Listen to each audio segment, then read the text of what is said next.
नमस्कार, मैं हूं आमिल बेग। आप देख रहे हैं सिटी बुलेटिन न्यूज। पेश हैं आज के प्रमुख समाचार। रामनगरी अयोध्या में कार्तिक मेले में भीड़ नहीं आए, इसके लिए आज से ही अयोध्या की सीमाओं पर बैरियर लगा दिए गए हैं। इसके साथ ही बाहरी व्यक्तियों के प्रवेश पर रोक लगा दी गई है। अयोध्या के स्थानीय लोग आईडी दिखाकर ही अयोध्या में प्रवेश पा सकते हैं। कार्तिक मेले के दौरान 22 नवंबर को 14 कोसी परिक्रमा है। बताते चलें कि 25 नवंबर को पंचकोसी परिक्रमा है और 30 नवंबर की रात्रि पूर्णिमा स्नान। इसके चलते लाखों की संख्या में श्रद्धालु पहले अयोध्या पहुंचते थे, लेकिन इस बार कोविड-19 की महामारी को देखते हुए जिला प्रशासन ने देश भर के श्रद्धालुओं से अपील की है कि वह कार्तिक मेले के दौरान अयोध्या नहीं आएं, अपने घरों में रहकर ही पूजा अर्चना करें। वहीं प्रभारी एसएसपी विजय पाल सिंह का कहना है कि कोविड-19 के संक्रमण को देखते हुए अयोध्या की सीमाओं को आज से ही बैरियर लगाकर बंद कर दिया गया है। अयोध्या की 13 जगह सीमाओं पर बैरियर से बंद किया गया है। बाहरी जो भी लोग आ रहे हैं उनके प्रवेश पर रोक लगा दी गई है। स्थानीय लोग ही प्रवेश पा रहे हैं और इसके पीछे सबसे बड़ा कारण है कि अयोध्या में भीड़ न हो, जिससे कोविड-19 के संक्रमण से अयोध्या को बचाया जा सके। इसके लिए अयोध्या जिले के आसपास के जनपदों से भी मीटिंग की गई है। उन जिलों के अधिकारियों से वार्ता की गई है और वह भी अपने जिले के लोगों को अयोध्या नहीं आने देने की अपील भी कर रहे हैं।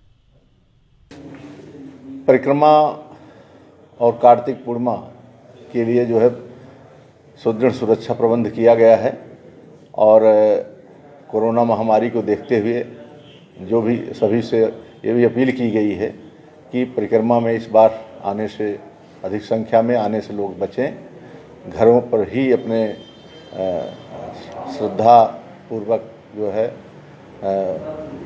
देखें। और इसके लिए हमारे जो सभी बॉर्डर पॉइंट्स हैं वहाँ पर सुरक्षा के लिए बैरियर्स लगाए गए हैं। वहाँ सुरक्षा संबंधी चेकिंग फ्रिस्किंग हो रही है और जोन सेक्टर्स में करके हमारा जो पुलिस प्रबंध किया गया है और सुरक्षा के संबंध में सारे प्रबंध किए गए हैं। सादे वस्त्रों में भी ड्यूटी लगाई गई है और जो हमारी चेकिंग फ्रिस्किंग और BGDS एंटी सबटाइज इत्यादि टीमें हैं वो लगाई गई हैं। और सभी जनता से यही अपील किया गया है, अनुरोध किया गया है कि इस बार कोरोना महामारी को देखते हुए भीड़ आने से बचें, यहाँ पर परिक्रमा में न आएँ और परिक्रमा में आने से बचें, ताकि जो है जो कोविड-19 के संबंध में जो भी हमारी गाइडलाइंस है, जो भी बचाव के उपाय हैं, वो कहीं बाधित न होने पाएँ। व्यापार अधिकार मंच अयोध्या की पदाधिकारियों की एक बैठक आवासीय कार्यालय पर संपन्न हुई। कोरोना काल में आर्थिक क्षति से जूझ रहे व्यापारी समाज को साप्ताहिक बंदी में 30 नवंबर तक प्रतिष्ठान खोलने की शासन और जिलाधिकारी के द्वारा अनुमति प्रदान करने पर धन्यवाद ज्ञापित करते हुए लगन मुहूर्त तक इसे बढ़ाने की मांग की गई। इस अवसर पर संयोजक भाजपा नेता सुशील जायसवाल ने अपने संबोधन में कहा कि कोरोना महामारी और लॉकडाउन के इस दौर में आम आदमी और व्यापारी की आमदनी बुरी तरह से प्रभावित हुई है। इसलिए कभी भी वित्तीय सहायता लोन प्राप्त करना लॉकडाउन के इस दौर में EMI देने में कठिनाइयों का सामना करना पड़ रहा है, जिससे उनका परिवार चलाना मुश्किल में हो गया है और आर्थिक तंगी को देखते हुए केंद्र सरकार लोन यानी EMI में छूट की अवधि को पुनः बढ़ाते हुए ब्याज दरों में राहत प्रदान करे।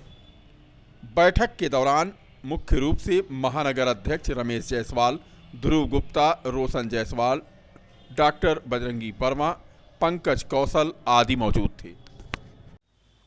देखिए, वर्तमान समय में कोरोना संकट चल रहा है और कोरोना काल अभी ख़त्म नहीं हुआ है।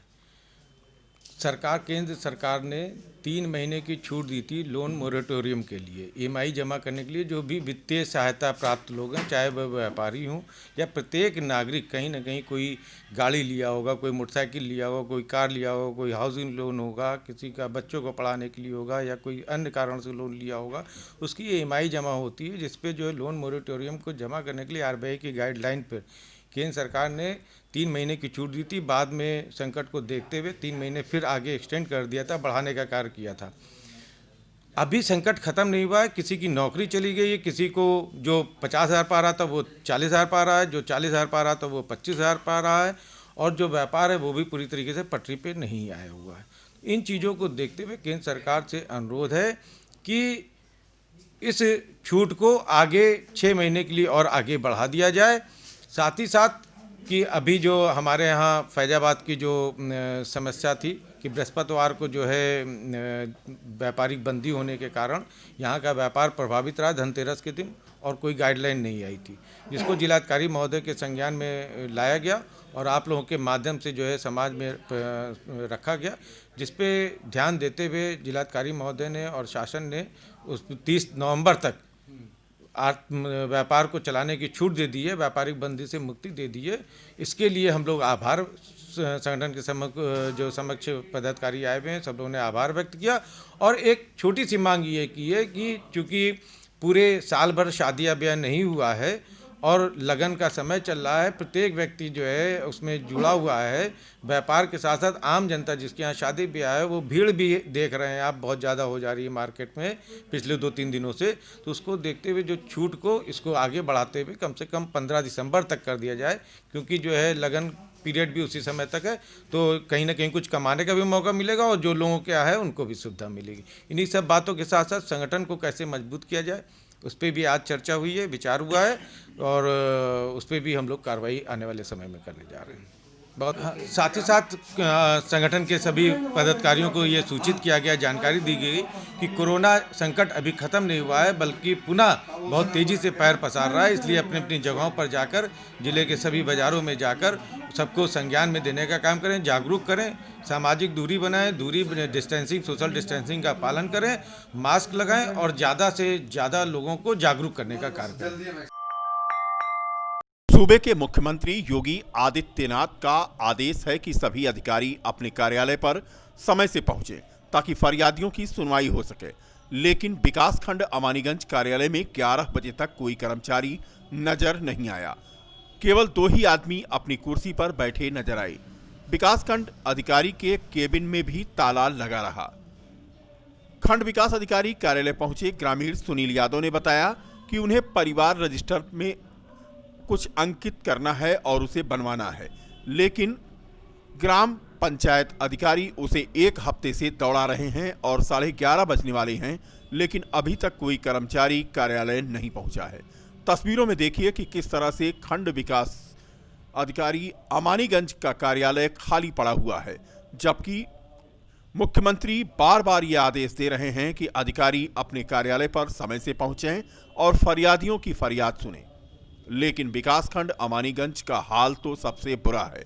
11 बजे तक यहां कोई कर्मचारी नजर नहीं आता है, कुर्सियां खाली पड़ी रहती हैं और कोई सुनने वाला यहां पर नहीं है।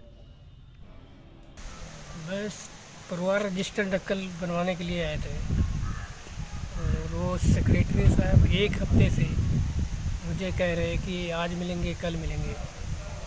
अभी आज को बोल रखा था कि हम 11 बजे ब्लॉक में मिलेंगे और 11:30 होने वाले, अभी तक आए नहीं है। कोई भी नहीं था यहाँ, पूरा खाली पड़ा था ब्लॉक। मिलते हैं एक छोटे से ब्रेक के बाद।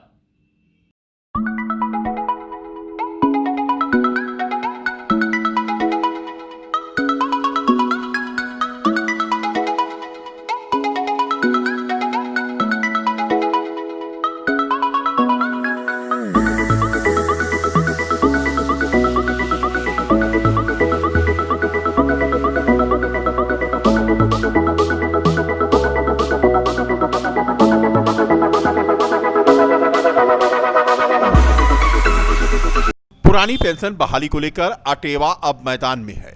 सेवारत शिक्षकों को ही शिक्षक एमएलसी चुनने की आज अपील की गई। वर्तमान समय में शिक्षक एमएलसी के चुनाव प्रचार जोरों पर है।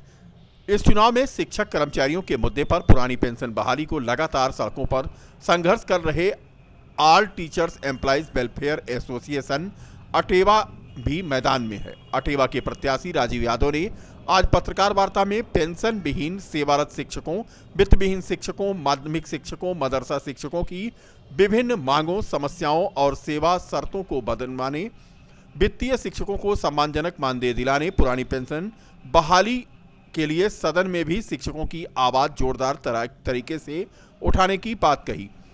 श्री यादव ने शिक्षकों से सेवारत को ही शिक्षक एमएलसी चुनने की अपील की।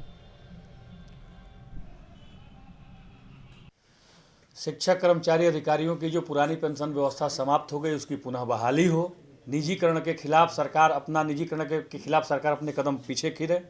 इसके साथ भी विभिन्न शिक्षकों का सम्मानजनक मानदेय सुनिश्चित हो। मदरसा शिक्षकों की सेवा शर्तें बने। उनके यहाँ जो रिजवी कमेटी की रिपोर्ट 2007 से पड़ी हुई है उस रिपोर्ट को लागू किया जाए। जो हमारे तदर्थ शिक्षक हैं उनका विनियमितीकरण किया जाए। जो व्यावसायिक शिक्षक हैं हमारे उनको भी रेगुलर किया जाए। इन मुद्दों के लेकर चुनाव मैदान में हूँ। जो और भी प्रत्याशी मैदान में हैं उनसे अपने आप को किस तरह से अलग देखते हैं? और जो तमाम प्रत्याशी आपके बीच में दिख रहे होंगे उसमें कोई शिक्षक है ही नहीं। लगभग सब लोग रिटायर्ड हैं, अवकाश प्राप्त हैं। राजनीतिक दल के लोग आए हैं, वो भी कहीं न कहीं किसी दूसरे पेशे से जुड़े हुए हैं। ये शिक्षकों का चुनाव है। शिक्षक को का प्रतिनिधित्व होना चाहिए, न कि राजनीतिक दलों के लोगों को, रिटायर्ड लोगों को, दूसरे पेशे से जुड़े हुए लोगों को। सीधा मैं अलग इस रूप में हूँ। बीकापुर में सपा के संरक्षक मुलायम सिंह यादव के जन्मदिवस 22 नवंबर को होने वाली साइकिल रेस का कार्यक्रम खटाई में पड़ता दिखाई पड़ रहा है। कोरोना महामारी की वजह से स्थानीय तहसील प्रशासन ने साइकिल रेस की आयोजक मंडली को अनुमति देने में कोताही बरत रहा है। वहीं दूसरी ओर तहसील व पुलिस प्रशासन से अनुनय विनय करने के बाद भी जन्मदिवस मनाने की अनुमति न मिलने से कुपित सपाइयों ने स्थानीय प्रशासन पर तानाशाहीपूर्ण रवैया अख्तियार करने का आरोप लगाते हुए प्रत्येक दशा में सपा नेता मुलायम सिंह यादव का जन्मदिवस मनाने का ऐलान किया है। दोनों ओर से तनातनी होने के कारण मामला बुरी तरह से उलझ गया है। प्रशासन किसी भी दशा में साइकिल रेस या जन्म दिवस संबंधी अन्य कोई कार्यक्रम करने देने की अनुमति के मूड में नहीं दिख रहा है। 22 नवंबर को सन 94 से मेरे पिताजी नेताजी का जन्मदिवस साइकिल रेस कराकर किया करते थे और 2009 के बाद मैं इस कार्यक्रम को परंपरागत तरीके से उसी तरीके से कराती आई हूँ जिस तरह से मेरे पिताजी ने कराया। लेकिन ये प्रशासन इस तरह से भेदभाव कर रहा है कि हमारे कार्यक्रम की अनुमति नहीं दे रहा है। हम पूछना चाहते हैं कि ये भेदभाव ऐसा क्यों हो रहा है। हमारे पार्टी के संरक्षक पूर्व राष्ट्रीय अध्यक्ष, अगर उनका जन्मदिन है तो उस जन्मदिन को हम लोग पूरी शिद्दत और मेहनत से मनाने का काम करेंगे, प्रशासन अनुमति दे या ना दे। उत्तर भारत के केंद्रीय रक्षा मंत्री, उत्तर प्रदेश के पूर्व मुख्यमंत्री का जन्मदिवस 22 तारीख को कल मनाया जाएगा। इस पर तहसील प्रशासन व जिला प्रशासन द्वारा इस उनके कार्यक्रम को न मनाए जाने की अनुमति न दे करके हठधर्मिता का कार्य किया है। इस पर प्रशासन को सबसे पहले ये 25 साल से मनाया जा रहा है, उन्हें विगत वर्षों की बात कैसे मनाया जाता था, क्या व्यवस्था दी जा सकती थी, इस पर उनको पहले विचार करने के बाद तब इस पर विचार करके निर्णय लेना चाहिए था। हिंदू रक्षा सेना के राष्ट्रीय अध्यक्ष व महामंडलेश्वर स्वामी प्रबोधानंद गिरी का अयोध्या में बड़ा बयान आया है। स्वामी प्रबोधानंद गिरी ने आज कहा कि देश के मुसलमानों को यह पहला मौका है कि वह आगे आकर राम मंदिर निर्माण में कार सेवा करें। देश का हर मुसलमान राम मंदिर निर्माण में 11-11 रुपए दान करे। यही नहीं, स्वामी प्रबोधानंद गिरी ने दावा किया कि अब राम मंदिर के बाद काशी और मथुरा को भी लेंगे। स्वामी ने कहा कि हिंदू तो राम मंदिर निर्माण में सहयोग कर ही रहा है, मुसलमान भी आगे आकर राम मंदिर निर्माण में सहयोग करें। हाँ, मैं एक और आग्रह करूंगा देश के मुसलमानों से, हिंदू तो सब कर ही रहे हैं, करेंगे भी, एक एक बच्चा पहले भी कार सेवा के लिए हिंदू लगा, लेकिन यहाँ के देश के मुसलमानों को मैं कहना चाहता हूँ, ये हर एक मुसलमान के पूर्वज राम हैं, वो कन्वर्टेड हिंदू है। हिंदू से जो कन्वर्ट मुसलमान बनाए हुए हैं, मैं उनको याद दिलाना चाहता हूँ इंडोनेशिया की तरह कि आपके पूर्वज राम हैं। आपको राम के प्रति अपनी श्रद्धा प्रकट करने का अवसर है। हर मुसलमान को 11 रुपए स्वयं जा करके देना चाहिए और ये सद्भावना का पहला उनका कदम होगा। अब तक उन्होंने सद्भावना का कोई कदम नहीं बढ़ाया, क्योंकि 50 साल तक हम उनसे निवेदन करते रहे कि आप मुकदमे को वापस ले लो, ये मंदिर की जगह है, राम जन्म स्थान की जगह है, जन्म स्थान बदला नहीं जा सकता। लेकिन वो अपनी हठधर्मी से हमसे 50 साल तक कोर्ट में मुकदमा लड़ते रहे और हमने मुकदमा लड़के जीता। हमको लोगों ने कहा कि दंगे न हो जाएं, इसीलिए आप खुशियां भी मत मनाओ। आप कल्पना करो, 50 साल तक हमने संघर्ष किया। संघर्ष तो हमारा 500 साल का है, लेकिन 50 साल हम कोर्ट में लड़े, उसके बाद भी हमने खुशी जाहिर नहीं की, क्योंकि हम किसी का अपमान नहीं करना चाहते थे। लेकिन आपको भी सम्मान करने की आदत डालनी पड़ेगी, और सम्मान का आदर करने के लिए आपके लिए अवसर है कि आप। बीकापुर कोतवाली क्षेत्र के चौरे बाजार में एक युवक की संदिग्ध परिस्थितियों में मौत हो गई और उसका शव बिस्तर पर मिला। क्षेत्राधिकारी बीकापुर अजय कुमार के मुताबिक वह नशेड़ी था और बीमार चल रहा था। उसका पोस्टमार्टम कराया जा रहा है और आवश्यक कार्रवाई की जा रही है। थाना बीकापुर अंतर्गत चौरे बाजार चौकी स्थित कस्बे में अनिल कुमार जायसवाल, जिसकी उम्र 22 वर्ष है, पुत्र झिनकू प्रसाद, जो आज 21 नवंबर की रात में अपने घर पर मृत अवस्था में पाया गया। परिजनों द्वारा जानकारी दी गई। युवक नशे का आदी था और काफ़ी समय से बीमार भी रहता था, मुंह से खून की उल्टियां भी आती थी। बॉडी को पोस्टमार्टम हेतु पुलिस द्वारा भिजवाया गया है। पोस्टमार्टम रिपोर्ट में जो भी आता है उसके अनुरूप वैधानिक कार्रवाई की जाएगी। आज के लिए बस इतना ही। कल फिर मिलेंगे इसी समय इसी चैनल पर। तब तक के लिए नमस्कार।